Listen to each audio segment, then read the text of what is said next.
as you get larger and larger groups, it becomes more and more difficult to get them to agree to something.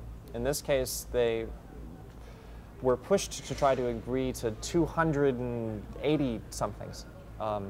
There should have just been one thing. One clear goal with measurable statistics about how well it was being worked towards, that everybody knew their role in, that we could work towards. Something like stopping overfishing. Something very achievable. You know, it's not economically great to wipe out all of the fish. That doesn't help the fishermen. Something. We are cognitively limited species. We can't handle everything, and we can't all agree, you know, 20,000 people in a room to every nuance. We have to simplify dramatically. I mean, there are very simple things. We should try to have a better relationship to the exhaustion of our natural resources, be they the atmosphere or the oil within the ground or the fish in the sea or our irrecoverable rainforests. One at a time. And when something needs global agreement, you have to simplify it and make it concrete. And that wasn't done. And unless it's done, I don't see how that is going to be the answer. There is a bottom-up path forward, which I'm trying to strike, and people like me are trying to strike, and I think it's working pretty well, but we could use the help. There are ways in which, for example, green energy entrepreneurs are subsidized dramatically less or have to fight against systems in order to bring their solutions to market, even if they're more economical. I mean, in many cases, we're not even calling out for subsidies. I certainly am not, but just a level playing field. No subsidies for fossil fuels, for example. We could use the help, but when agreements must involve more parties, they have to be simpler and simpler. Well, I feel we can go on for a very long time. Obviously, the very key issues. I love the idea of the Global Entrepreneurship Exchange. I hope that comes to fruition. We're going to make it happen. We're going to make it happen. And I hope to be driving a car that is impelled by compressed air, and hopefully you'll have that technology to market before the resources are all gone. It's not a car first, but yeah, eventually we're going to. If we can get the technology out there, I'm sure they'll make practical applications for the drivers, for the machines, for everything that's there. So Danielle, thank you very much for your time today. I greatly appreciate you being here. We are now going to take a quick break, and we'll be back very shortly with our next guest. Thank you.